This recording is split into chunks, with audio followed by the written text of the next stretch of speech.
I mean, the first thing is that the shift to streaming really happened well before the pandemic set in. And I think like most industries, what we've seen is that CTV viewership has definitely accelerated as we've all spent more time at home, and hopefully we'll get back to a new normal soon. But streaming's certainly been a beneficiary, and we've hit a real tipping point in the market. There are more streaming TV households in the U.S. today than pay TV households. In fact, when you break down pay TV household penetration, we've sunk to levels that we haven't seen since the mid 1990s, where we're at roughly mid 70 million pay TV households and dropping. And these video consumption shifts have definitely impacted our business at YouTube, where the TV screen is our fastest growing screen. So today, YouTube's #1 in reach and watch time across all ad-supported streaming devices, with 120 million people streaming YouTube and YouTube TV on TV screens in December. And Andy, that's up from 100 million in March when the pandemic started.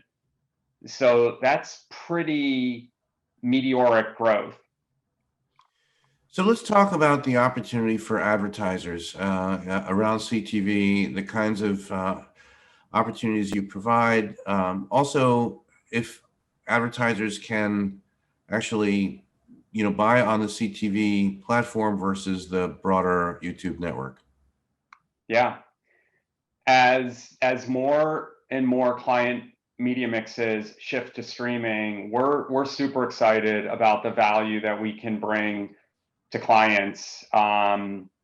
Before we jump into what we're actually selling, I do think it's helpful to take a step back and just look at the broader streaming marketplace, because as more and more services have recently launched, there's this perception in the market that it's actually quite fragmented, when in reality it's concentrated, heavily concentrated.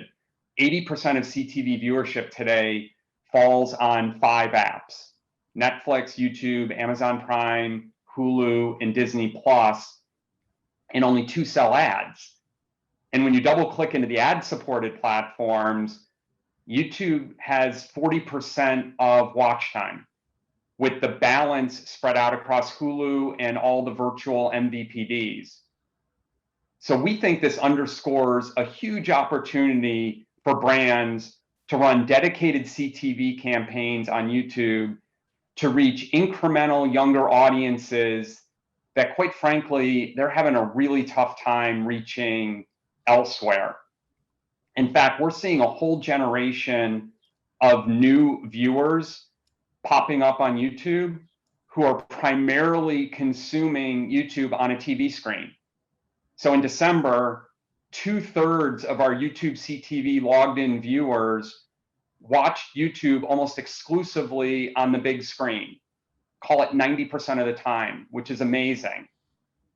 So last year, in order to meet the moment, both in terms of advertisers watching more and more YouTube on the TV screen, or advertisers wanting to reach consumers who are watching more and more YouTube on the TV screen, we introduced our first dedicated offering called YouTube Select CTV, which pairs the best of YouTube with the best of cable through our YouTube TV app in one dedicated offering. And we plan to showcase it again this year because there was great interest last year. And we'll do so alongside our core lineups offering, which bundles the best of YouTube based on passion and popularity across 13 different content categories, ranging from entertainment to music, sports, comedy, and gaming. How do you respond to advertisers who want to be adjacent or part of what they would call premium video? And there's a perception in some parts, perhaps, that maybe this is YouTube has tremendous reach, but it may not be the premium programming. How do you address all that? There's been a paradigm shift in motion for years around this topic. Today, we very much live in an on-demand world where you and I and anyone else can watch what we want, when we want, across whichever device. And in this world, it's really the viewers who are in control and not the networks. And they're the ones who are really dictating what's considered popular programming.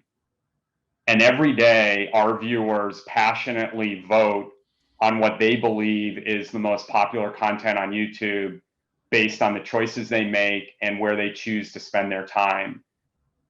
And we feel a great responsibility to ensure that we offer up an incredibly diverse catalog of content, everything from live TV shows to movies, to original programming with some of our top creators, to how-to videos, to educational content, and more, because ultimately it comes down to content that speaks to people personally. And Andy, we've done some research recently to back this up. And what we found is that people choose content that relates to their passions. In fact, relating to someone's passions is nearly twice as important as to whether the content has high production quality, and nearly 3 times as important as to whether the content features famous actors. And you can say that's all well and good, but in the end, when the rubber meets the road, our clients ultimately want results. And we worked with Ipsos in the lab to run an A/B test comparing videos running against endemic creator content on YouTube and ads running against traditional broadcaster content on YouTube. And we've surveyed for both top of the funnel ad recall all the way to bottom of the funnel purchase intent. And what we found is that the results were consistent across the funnel, regardless of the type of content that the ads ran against. So as we've been saying for the past couple of years, prime time today is really personal. It's not really a day part anymore.